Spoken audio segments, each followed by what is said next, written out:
do with the southern zone. The northern part is where you fly into. So when you fly into San Jose, Costa Rica, you're in the northern part. There's still quite a bit north, but it's in the northern half of the country. Just to the north, for those who aren't totally, I had one fellow already ask me, where are we geographically in Costa Rica? And no, it is not an island. Some of the basics about Costa Rica. Costa Rica just north of Nicaragua, just south of us is Panama, and then of course the next down from there is South America. So we're pretty close to the equator. And Costa Rica enjoys a very, very temperate climate because of the fact that it's a very narrow country and it has an ocean on both sides, and it just keeps it very comfortable. And that's one of the reasons it's enjoying a tremendous popularity. We have people pouring into the area from all around the world now. The United States is probably the primary source for people who are moving to Costa Rica. Canada would be a close second. Germany, France, Italy, Spain, and the UK. We have people coming down. Now I work in real estate, and so every day I spend my time with people who are looking to buy land, move there, either just as investors or relocators, people who are planning for retirement, who want to get their property now. I've come up with just my own personal demographic of 3 to 7 years seems to be what people are thinking in terms of they'll buy something now, and 3 to 7 years from now, we'll be here full time, and in the meantime, they'll be using their home as a wonderful vacation home, and then the rest of the time renting it out, income generation, to at least cover the expenses of the property, but most people do quite well because the demand is high. During high season in the areas that I live in, and we'll get to that here in a minute because I've got some maps to help us know what we're talking about. During high season, there's not enough beds. So it's a very viable thing that people do when they come down is they buy a property that will generate income. Either they can be full-time relocators who are moving to Costa Rica and live there, and then they also have a guest home that they can rent out. Or they can live in the guest home and make a little bit more by renting out the main home. And the homes are generally ocean view in the area that we're in. Joe, let's go ahead and get to the maps, if you wouldn't mind. Okay, I started off, jumped over, where I moved to initially with my family. I had 2 dependent children in-house. We did homeschool. And then my adult daughter who was married was also with us. So we did homeschool, and I worked from home, sort of. It was early days of the internet, and I did some web page design, and at that time, I don't think SEO was much of an industry like it is now, but it turns out I got into that. But for the most part, it was about a family experience. And it was interesting, before coming here this evening, it came up in our family conversation, what is the number one question you get asked when you live in Costa Rica? And I get asked a lot of questions because I'm working with people who are looking to make the move. And that's where I get a lot of my material from in giving talks like this. And the number one is, why did you move to Costa Rica? And I like to say that a man has 2 reasons for doing a thing. The first one's the one that sounds good, and the second one is maybe true, right? So here's the first one. I really wanted to broaden out for my kids. I wanted them to be bilingual and bicultural. And that sounds noble. What a good dad, right?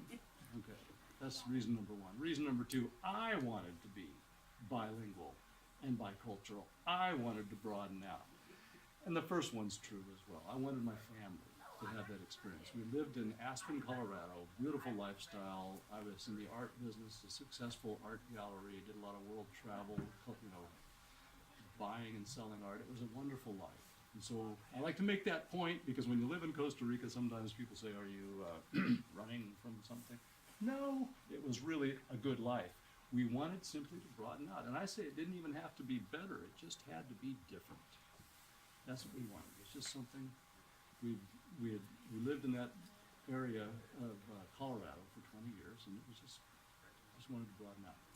Okay, so this is Costa Rica, and Panama here, Nicaragua up here. You fly into San Jose, and what we used to do is we would drive down the Pan American, which goes right down the middle of the country, and then we would cut across, and this is the town that we moved to, Pérez Celedón. Can everybody see this? Because it's still pretty light in here.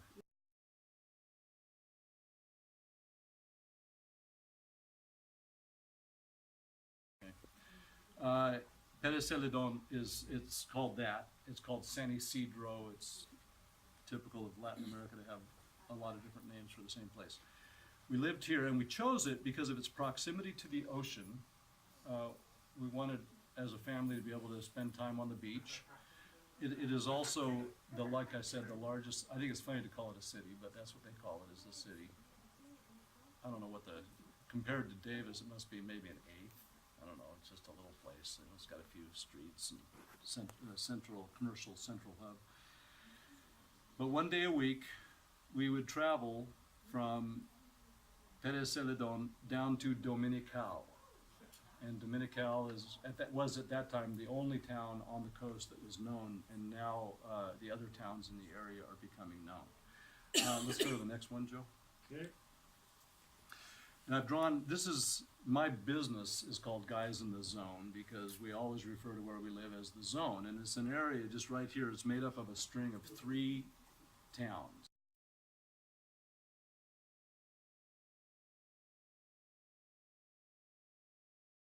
Go on to the next one. And here's Dominical. This is the area that was in that white. Okay, so we're just kind of zooming in on Costa Rica.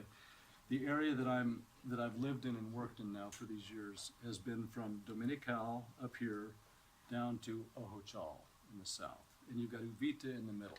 At the time that I moved down, Dominical was the only area that people knew about, and they only knew about it because the surfing there is world class. Okay? But the interesting thing is that Dominical doesn't have the room to grow. It's pinched by a river on one side, by the ocean on one side, and by the mountain range on the other. It's kind of like a slice of pizza in its configuration. And there's only so much growth that can happen there. So in looking into the future, one has to realize Dominical has somewhat of a limited future as far as being able to grow. Uvita at the time was an iffy proposition for us as a family, because we didn't know if we could always get to Uvita, because we had to drive through rivers, and you have to have a snorkel on your Jeep and all this kind of stuff. And now I love telling people this now, because they've put in a beautiful highway coming down. The whole coast is now the main highway, the main thoroughfare between Nicaragua to the north and Panama to the south. So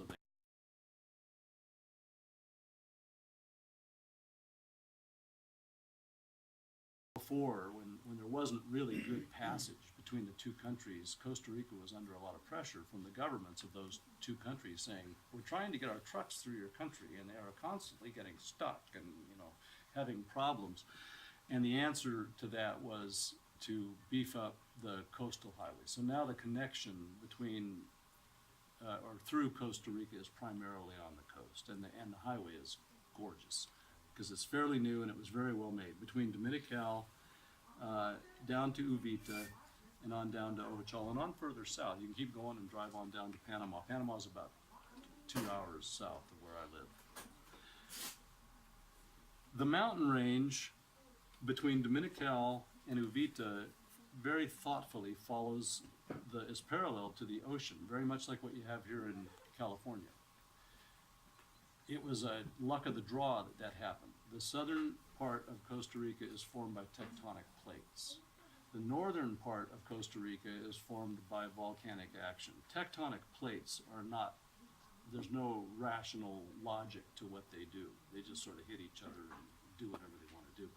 So the topography in this area is absolutely radical, but for some reason it did a nicely organized coastal mountain range between Dominical and Uvita. At Uvita, it goes inland and then comes back out, creating a big flat area right here where the future is going to be for the area. And we've seen this as it's happening now. Uvita is just in an explosive growth. Uvita is characterized I think it's a little bit too bright to be able to see this. But it's sort of a diamond of land, because out here in the ocean there's a point. You can maybe see it here. It's jutting out into the ocean, and the coastline does this, okay? Out here on this point, there is a crescent-shaped reef of rock that has created what's called the whale's tail, because it looks like a whale's tail. It's in the configuration of a whale's tail. You've got a crescent like this, and then it ties into the land. It's created a sandbar out to it. What's interesting is that one of the main draws for tourism now is whale watching, because we have whales here. I live up here on this ridge just north of Uvita, and I can watch whales from my deck out here, the humpbacks. You know, you see the mothers and the babies and things out there, and I'll go out in my kayak sometimes and get amidst them there in the ocean, and that is a life-altering event. If you've never done it, I highly recommend it. Okay, so that's kind of the orientation of the area that we're talking about, because what's the distance between the top and the bottom? Okay, good question. So to drive from Dominical to Uvita is about 12 minutes. Okay.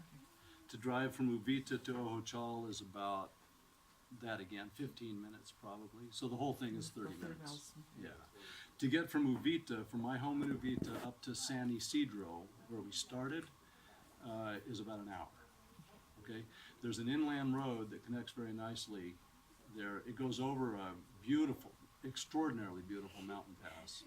And there's a community that's developing up in the high country there that's more recent than what the coasts of Costa Rica are for the most part owned by foreigners now. Because it's very desirable, the climate, the views, the nature. Let's go ahead and go back to the other slides. Those the rotating ones or the previous ones? The slideshow? The slideshow, yeah. Okay, I'm with you. Yes. What's happening with climate change? Are people concerned that this is a narrow strip of land and maybe the ocean will like take over going in? You know, I hear very little about that. The effect on us right now, okay, we're just coming out of our rainy season. When I go back, it's going to be warmer than when I left 2 weeks ago. We're at a shoulder time right now.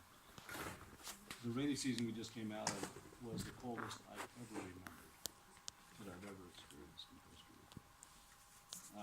And by cold, relative to my experience there, you know, keep in mind, I moved to Costa Rica. I lived at 8,000 feet in Colorado. So I was acclimated to, you know, the mountains went up from our home, you know, we were in the high country. We moved to Costa Rica, and it took me, I think, about 2 years to thaw out. But what I've noticed is that myself and others, the Ticos, and Tico, by the way, is Costa Rican. The Ticos cannot handle, they have no tolerance for cold. The temperature you've had here, I'm at the end of a 2-week visit right now. It has been really, really cold for me. My family. At night? No. Day two? Mm-hmm. Oh.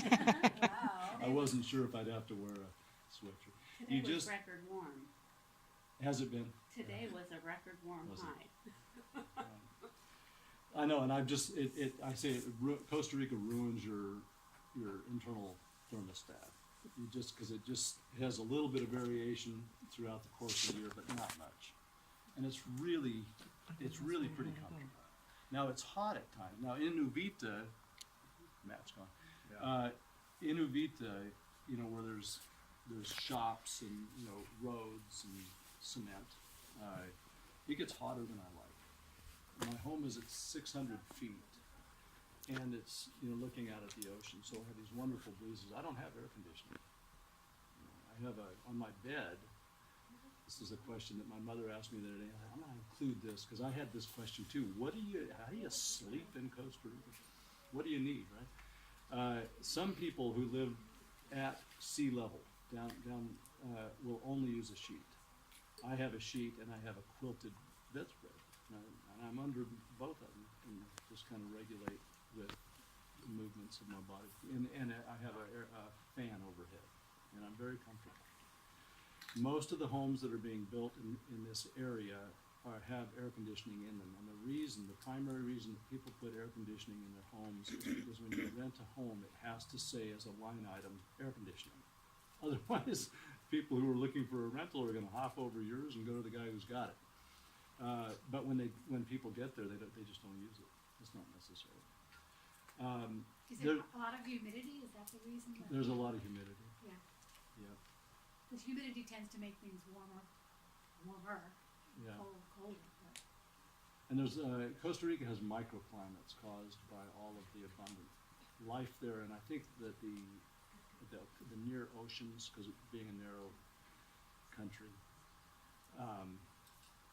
But the microclimates are interesting because if you get out in the sun, you're gonna go, this is really hot. If you step over here in the shade, you'll be fine.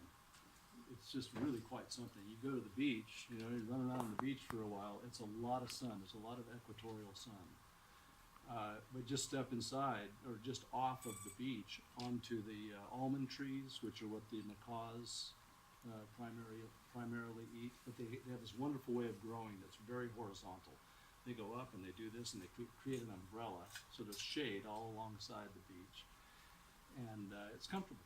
You can spend the day on the beach, and it's very comfortable. You string up a hammock between the trees and all that. So all of these points are things that when people come down, they get a little bit enamored with the weather. It's just one of the points that people find appealing about Costa Rica.